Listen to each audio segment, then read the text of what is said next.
Imaginemos esta escena por un momento.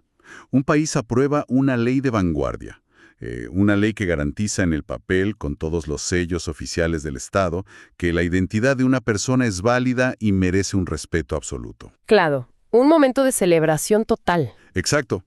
Hay aplausos, titulares enormes en las noticias, una sensación de triunfo histórico. Pero pensemos en lo que pasa unas semanas después. Una persona acude a la guardia de un hospital público con un dolor agudo. Ajá, una situación de vulnerabilidad básica. Tal cual. Se acerca a la ventanilla, entrega su documento y de repente la enfermera grita frente a 50 desconocidos un nombre que no es el suyo. Un nombre que la propia ley dice que ya no existe. Qué fuerte, sí. Un momento súper violento. Y para recibir esa atención médica que necesita urgentemente, o sea, para que la atiendan, esa persona tiene que tragar saliva, levantarse, humillarse públicamente y aceptar ser tratada como alguien que no es. Y bueno, ese contraste entre la victoria monumental en el papel y la violencia cotidiana en la sala de espera es el tema central de este análisis a fondo. Y para entender cómo y por qué ocurre esta fractura, vamos a sumergirnos en un estudio cualitativo que, es fascinante. Es de la Universidad de Buenos Aires del año 2015 y se titula Diversidades sexuales y derecho a la salud. Un título bastante descriptivo. Sí, pero lo valioso de este trabajo es que no se queda en la teoría abstracta, digamos.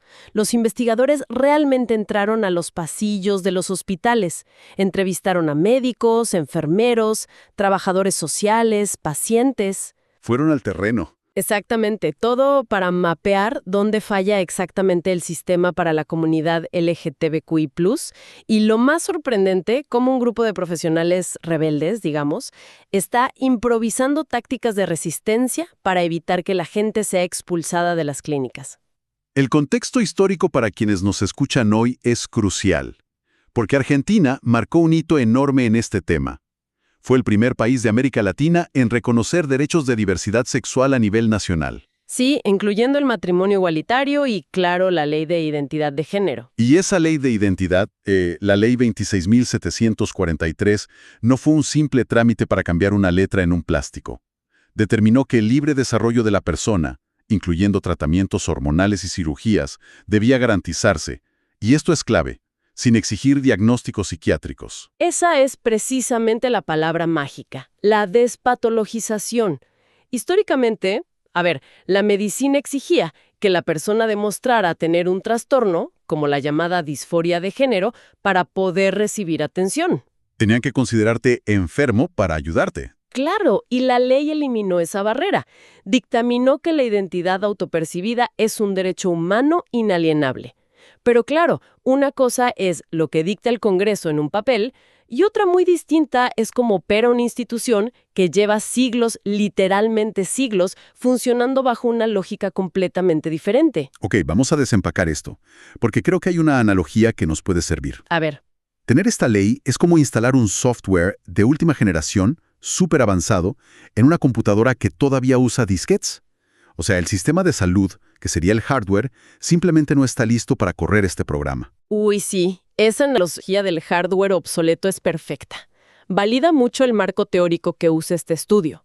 Lo fascinante aquí es cómo la medicina históricamente ha patologizado la disidencia. ¿A qué te refieres exactamente con eso? Bueno, la medicina se construyó bajo lo que en sociología se llama lógicas tutelares y patriarcales. O sea, el modelo médico asume desde su raíz que el universo es estrictamente binario y heterosexual. Blanco o negro, hombre o mujer, punto. Exacto.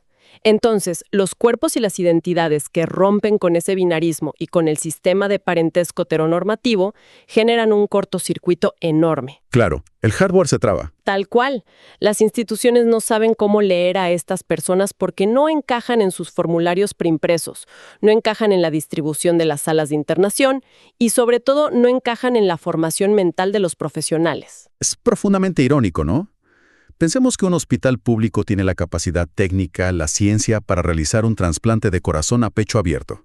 Una maravilla absoluta. Sí, tecnología de punta. Pero luego, su sistema administrativo y humano colapsa por completo si se le pide que agregue, no sé, una tercera opción en la casilla de género de un archivo PDF.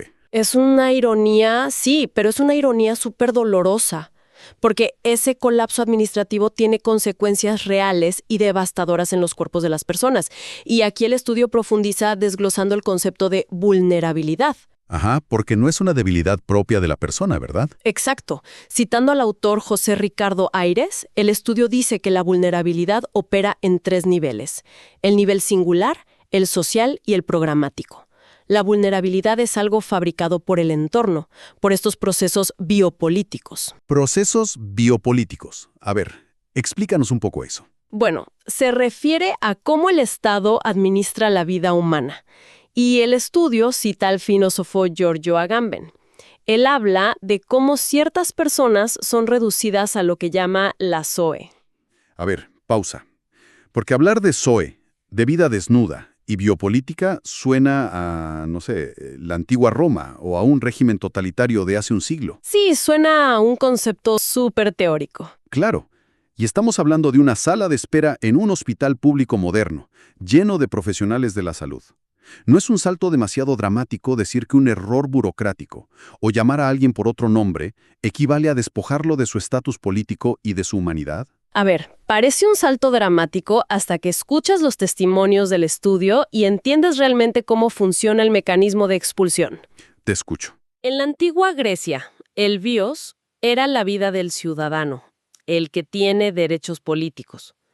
Y la zoe era la nuda vida, la simple existencia biológica, que era descartable. Ok, la vida que no tiene protección legal. Exacto.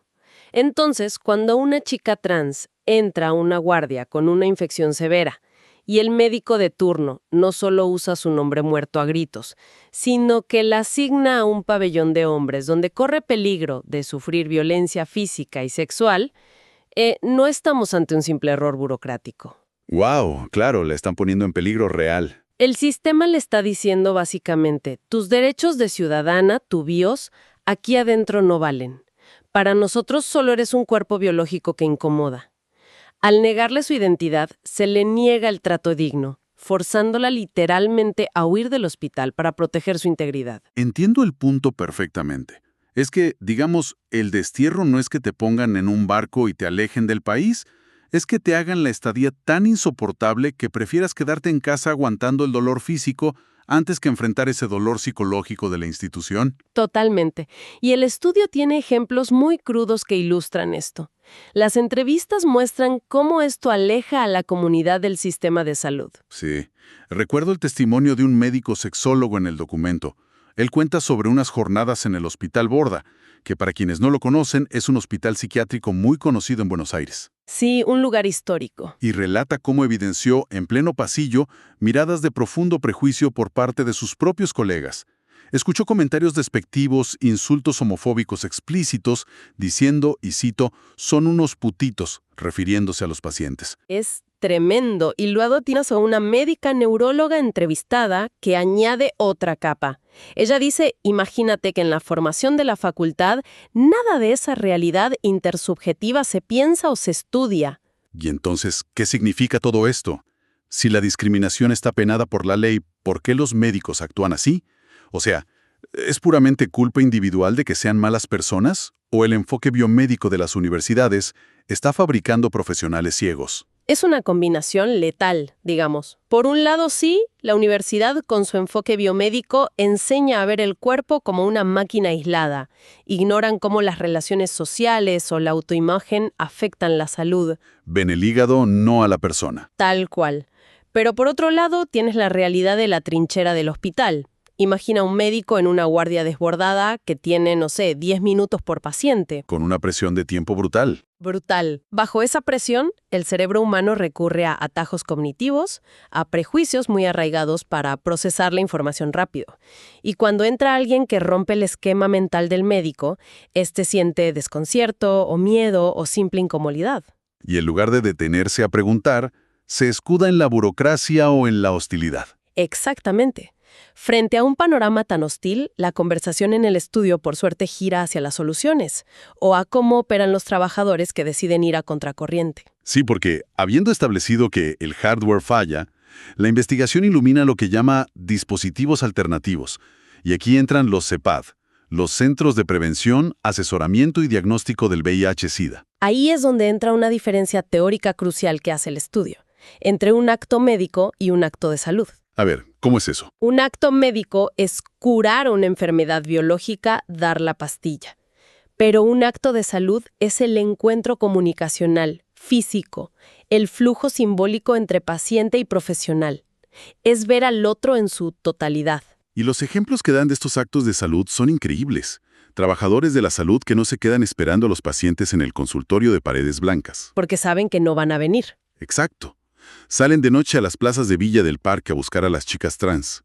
O sea, van a su territorio para invitarlas a testearse. Es que al salir a la calle, desarman esa asimetría de poder del consultorio. Construyen confianza donde el Estado la había roto.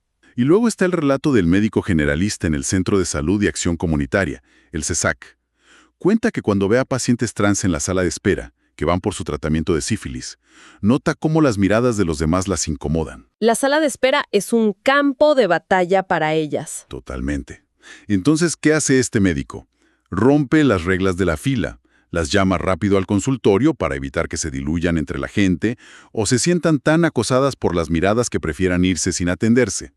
Y aquí es donde se pone realmente interesante, porque esto es como tácticas de resistencia. ¿Es una verdadera táctica de guerrilla médica? Sí, guerrilla médica.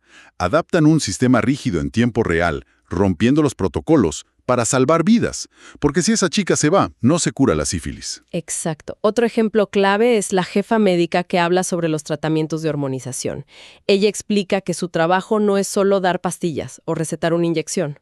Claro, no es solo un trámite químico. Para nada. Ella dice que el acto de salud ahí es preparar a la persona para los cambios sociales, laborales y familiares que vienen con la hormona. Es acompañar una transformación de vida, no solo de cuerpo. Es inspirador escuchar eso, la verdad. Pero, y aquí hago de abogado del diablo, aunque estas tácticas de guerrilla son maravillosas, este análisis debe evaluar su sostenibilidad a largo plazo. ¿Por qué un sistema que depende de héroes individuales es, por definición, un sistema fallido? La vida de alguien depende de que justo le toque el médico empático de turno. Estamos en problemas. ¿Cómo advierte el estudio sobre esto? Bueno, el estudio advierte fuertemente sobre la trampa de los llamados servicios amigables. Citan a una trabajadora social que critica este término con mucha dureza. ¿Por qué le molesta el término amigable? ¿Suena positivo? Porque ella dice que el servicio no debería basarse en ser simpático o amigable, sino en garantizar un derecho universal. Si conectamos esto con el panorama general, depender de la bondad individual limita la exigibilidad del derecho. Claro, tú no vas a hacer un trámite al banco esperando que el cajero sea tu mejor amigo. Esperas que el sistema funcione. Exacto. Además, se exponen los costos altísimos para estos profesionales.